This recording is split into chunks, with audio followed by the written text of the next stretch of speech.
तो मुझे दुख है। मुझे 1 वर्ष माननीय राजेश्वर सिंह जी के साथ में ज्वाइन करते हुए हुआ है। मैंने उनके चुनाव को जिताने के लिए किसी दल में जीवन पूरा काटा था, उस दल को छोड़ करके भारतीय जनता पार्टी ज्वाइन की थी।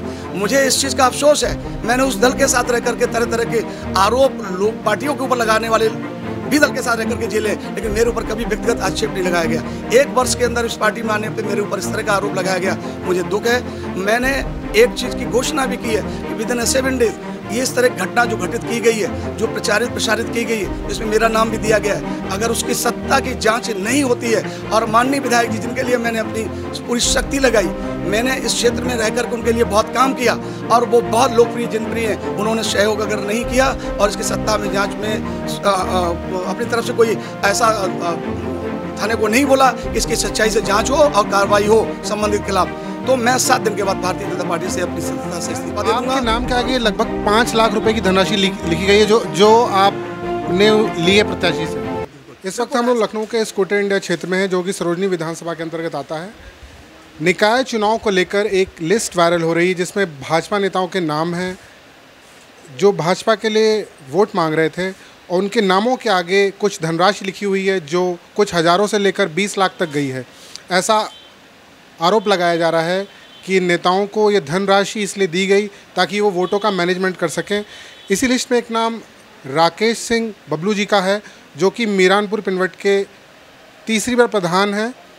लगातार ये प्रधान रहे हैं और यहाँ के सक्रिय कार्यकर्ता हैं, भाजपा से हाल में ही जुड़े हैं। इन्होंने इस लिस्ट का विरोध किया है और इसे फर्जी बताया है। इन्होंने इस लिस्ट के आधार पे एक यूट्यूब चैनल के ऊपर आरोप लगा दिए हैं कि ये साजिशन है और वोटरों को भटकाने के उद्देश्य से इस लिस्ट को जारी किया गया है। उनसे बात करेंगे। राकेश जी, ये जो लिस्ट जारी हो रही है इसके बारे में आप क्या कहना चाहेंगे? प्रथम दृष्टया तो एक ही चीज़ मुझे लगती है, क्योंकि शाम को 3 तारीख की शाम को 3 साढ़े 3 बजे इस लिस्ट को जारी करना और चैनल के ज़रिए से और प्रसारित करने के लिए व्हाट्सएप ग्रुप का सहयोग लेना, तो पहले तो यही लगता है कि 3 तारीख को ही क्यों किया गया। ये 3 तारीख के बाद में भी कर सकते थे। 3 तारीख की संध्या को ये चैनल को सब्सक्राइब करने के लिए लोगों को प्रेरित किया गया। बहुत सारी जगह चैनलों इस यूट्यूब चैनल को लिंक को शेयर किया गया। बहुत सारे लोगों को बताया गया कि इसको खोल करके देखिए और इसमें देखिए कितने, तो लोगों के मन में ये भ्रम पैदा कर देना कि ये जो ठेकेदार लोग हैं जो गाँव गली में वोट मांग रहे हैं, इन्होंने तो बहुत सारा धन लिया है, तो चुनाव को प्रभावित कर दिया जाए और चुनाव को हरा दिया जाए, इस नीयत से भी इस लिस्ट को जारी किया गया महसूस होता है। लेकिन मैं एक चीज़ कहना चाहता हूँ, मैंने थाना सरोजनगर को पत्र दिया, चूँकि 3 तारीख को चुनाव पूर्व संध्या थी, तो मैं उस दिन सारे दिन बिजी रहा। हमारे यहाँ सरोजनगर प्रथम और राजीव ये पाशी किला दूती, ये 2 पार्टी में हमारा गांव पंचायत बट गया, तो मैं दोनों ही प्रत्याशी भारतीय जनता पार्टी को सहयोग कर रहा था। मैं उनमें रात तक लगा रहा सहयोग करने के लिए, तो मैं इसको जान नहीं पाया कि ये कोई सूची चल रही है। और 4 तारीख को सुबह चूँकि चुनाव थे, तो उस दिन मैं व्यस्तता के कारण उस दिन भी अपना व्हाट्सअप नहीं देख पाया। 5 तारीख को हमारे मित्र एक आए हुए थे जिनके साथ 3 बजे तक मैं बैठा रहा, मैंने वो नहीं देखा। 1000 से ज़्यादा हमने देखे व्हाट्सअप मेरे पड़े हुए हैं, तो मैंने 5 तारीख के 3 बजे साढ़े 3 बजे के बाद में जब इसको देखा कि बहुत सारे व्हाट्सअप हैं, चेक करूं, जब चेक किया तो हमारे मीडिया ग्रुप में जहां हम जुड़े हैं, तो मीडिया ग्रुप हम ऑल डिलीट नहीं करते हैं। मीडिया ग्रुप को हम ज़रूर सुनते हैं, देखते हैं, क्योंकि कई बार उसमें कुछ ऐसी अच्छी चीज़ें आती हैं जिनको मुझे समझना पड़ता है, जानना पड़ता है, और लोगों के लिए बहुत अच्छे विचार भी प्रकट होते हैं। कोई अच्छे काम करते हैं हमारे पत्रकार बंधु, उनके लिए हम कमेंट भी करते हैं और लिखते भी। तो जब हमने क्लिक किया तो हमारा एक दैनिक जागरण ग्रुप आशीष सिंह ने बनाया हुआ है, उसमें ये एक चल रहा था, ये एक मनोज सिंह चौहान के नाम से मोबाइल नंबर पंजीकृत है उसके नाम से। तो मैंने वो देखा, तो उसके बाद मैंने कई डिलीट कर दिए थे, जो ग्रुप से ऑल डिलीट किया था उनको रिकवर किया। रिकवर करने के बाद मैंने सारे देखे, तो उसमें हमें कुछ जगह और भी मिला, लेकिन उसी सेम नंबर से सब जगह प्रसारित किया गया।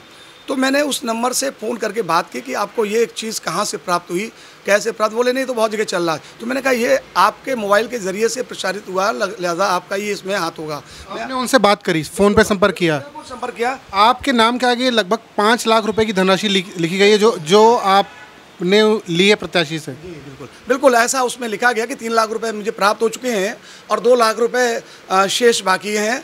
ऐसा उसमें लिखा गया है उस लिस्ट में। मुझे इस चीज़ को देख करके बहुत पीड़ा हुई, क्योंकि मैं समाज में रहता हूँ, जिस समाज में मैं जी रहा हूँ यहाँ पे लोगों के बीच में। मैंने अपने 17 साल का जो हमारा कार्यकाल प्रधानी का गुजर गया है, मेरी ग्राम पंचायत में मीडिया के मित्रों को मैं कहना चाहूँगा वो जाएँ और मेरे गाँव के लोगों से कुछ जानकारियाँ हासिल करें। लोगों को सहयोग के अलावा मैंने कभी उनसे एक पैसे का भी दोहन किया हो किसी रूप में भी, तो मैं जो सज़ा मीडिया के लोग बोलेंगे और जो कानूनन होगी मैं भोगने के लिए तैयार हूँगा। आपके प्रधानी क्षेत्र में लगभग कितने वोटर्स हैं? हमारे प्रधानी क्षेत्र में करीब 4200-4400 वोटर हैं, जो 2 पार्ट में बढ़ गए थे। एक जगह 4600 नियर अबाउट थे, तो उसमें 3600 और 2000 5600 वोट थे टोटल। तो 5600 में 2000 वोट तो दूसरे में ये पासी किला द्वितीय में चला गया और ये प्रथम में आ गया 3600 वोट। भाजपा एक अनुशासन के साथ चलने वाली पार्टी कही जाती है। ये आरोप अन्य पार्टियों पर लगते थे कि वो पैसा लेके वोट खरीदते हैं, बेचते हैं। भाजपा पे जब इस तरह का आरोप लगेगा तो ये बात दूर तक जाएगी और पार्टी की बदनामी होगी। किसी बड़े नेता का भी बयान नहीं आया है, आप इसको कैसे देखते हैं? क्या ये आपको लग रहा है ये गलती से व्हाट्सएप में चला गया, ये लिस्ट सही है या ये षड्यंत्र ही था? क्या हो सकता है? ये देखिए, मैं कहूँ भाजपा एक बहुत बड़ी पार्टी है, एक बड़ा वट वृक्ष जैसे कहते हैं ना, कि उसमें तरह तरह के पक्षी आकर के बैठते हैं, कौवे भी बैठता है, कोयल भी बैठती है, सबका स्वरूप अपना अलग अलग होता है, लेकिन उस वृक्ष के स्वरूप नहीं बदलता है। पार्टी एक बहुत बड़ा भारतीय जनता पार्टी का कद है, उसका स्वरूप नहीं बदल जाता है किसी गंदे लोगों के आ जाने से। लेकिन संगठन में कहीं ना कहीं कोई चीज़ ऐसी भी है जो बहुत अच्छे से, जो एक ज़माने में जानी जाती थी कि संगठन में गलत काम करने वालों को वो लोग देखते थे और देख कर उनके खिलाफ कार्रवाई करते थे। क्या ये जो चीज़ प्रसारित हो रही है, क्या वो व्यक्ति किसी भारतीय जनता पार्टी के पद से पदाधिकारी नहीं है? अगर है तो क्या उसको बुला करके पार्टी ने क्या स्पष्टीकरण लिया? क्या उनके खिलाफ में कोई कार्रवाई ऐसी की? नहीं हुआ। तो मुझे दुख है। मुझे 1 वर्ष माननीय राजेश्वर सिंह जी के साथ में ज्वाइन करते हुए हुआ है। मैंने उनके चुनाव को जिताने के लिए किसी दल में जीवन पूरा काटा था, उस दल को छोड़ करके भारतीय जनता पार्टी ज्वाइन की थी।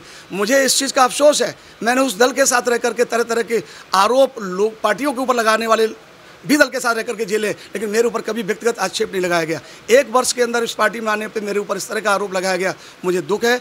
मैंने एक चीज़ की घोषणा भी की है कि विदिन 7 डेज ये इस तरह की घटना जो घटित की गई है, जो प्रसारित की गई है, जिसमें मेरा नाम भी दिया गया है, अगर उसकी सत्ता की जांच नहीं होती है और माननीय विधायक जी जिनके लिए मैंने अपनी पूरी शक्ति लगाई, मैंने इस क्षेत्र में रह करके उनके लिए बहुत काम किया और वो बहुत लोकप्रिय जनप्रिय हैं, उन्होंने सहयोग अगर नहीं किया और इसकी सत्ता में जांच में अपनी तरफ से कोई ऐसा थाने को नहीं बोला कि इसकी सच्चाई से जांच हो और कार्रवाई हो संबंधित खिलाफ, तो मैं 7 दिन के बाद भारतीय जनता पार्टी से अपनी सदस्यता से इस्तीफा दे दूंगा और स्वतंत्र रह करके कार्रवाई करूंगा, स्वतंत्र रह करके लोगों के साथ सहयोगात्मक जो कार्य होगा कर पाऊंगा। आपने जांच की बात करी, आपकी तरफ से या जिन लोगों के नाम उस लिस्ट में है या संगठन की तरफ से कोई एफआईआर दर्ज करवाई गई? देखिए, किसी संगठन ने कोई एफआईआर नहीं दर्ज कराई। मैंने कल थानाध्यक्ष थाना सरोजनगंज को जाकर के अपना एक पत्र दिया। उनका कहना था कि ये चूँकि ये मानहानि का मसला है और मैं भारत का एक बढ़ती हुई अर्थव्यवस्था में सहयोगी हूँ। मैं भारत में रह कर के 50 करोड़ के ऊपर का टर्नओवर कर रहा हूँ। मैं कई लाख रुपए का टैक्स भरता हूँ, भारत की अर्थव्यवस्था का सहयोगी हूँ। मेरे मान का हानि हुआ है, मैं मानहान के दावे के साथ में मुकदमा लिखाना चाहता था, उन्होंने लिखने से मना किया और बोला ये उच्च अधिकारियों का मसला है, उनसे बात करके लिखा जाएगा, कुछ उसको चेंज किया जाए। हमने परिवर्तित पत्र भी उनको दे दिया है, उनके द्वारा हमें आश्वस्त किया गया कि मुकदमा लिखकर उनके खिलाफ कार्रवाई करेंगे। आप अपनी क्षेत्र की जनता से, जो आपके वोटर्स हैं जिन्होंने आपको लगातार प्रधान बनाया, उनके लिए आप कुछ संदेश देना चाहते हैं? मेरे वोटर मुझे बहुत अच्छे से जानते हैं, उनके ऊपर किसी प्रकार का भी इस तरीके के षड्यंत्रों का प्रभाव नहीं पड़ने वाला है। उनको कहीं हमें सफाई देने जाना भी नहीं है, वो हमारे लिए लड़ भी रहे हैं। कई जगह कई लोगों ने लोगों से फ़ोन मिला करके व्यक्ति से बात की है जिसने ये प्रसारित किया है मेरे बगैर जानकारी के। तो मैं अपने क्षेत्र की जनता से पूरी तरह से घर की तरीके से मिला हुआ हूँ, जीवन भर रहूँगा। जब तक मैं जिंदा हूँ उनके साथ हूँ, उनके साथ रहूँगा, उनके साथ ही मेरा जीवन कटना है। मुझे उनको कुछ बताना ही नहीं है, वो सब जानते हैं। जैसा कि आपने देखा, राकेश सिंह ने इन आरोपों को निराधार बताया और ये जांच की बात कर रहे हैं कि 7 दिन के अंदर अगर इस पर कार्रवाई नहीं होती है, संगठन और माननीय विधायक जो राजेश्वर जी यहाँ से हैं, अगर वो कार्रवाई नहीं कराते हैं तो संगठन को इस्तीफा दे देंगे, अपना सौंप देंगे और ये निजी इसको लड़ाई लड़ेंगे और इनकी जनता इनके साथ है, ऐसा इनका कहना है। वीडियो जर्नलिस्ट प्रशांत वाजपेयी के साथ पीयूष पांडे, लखनऊ।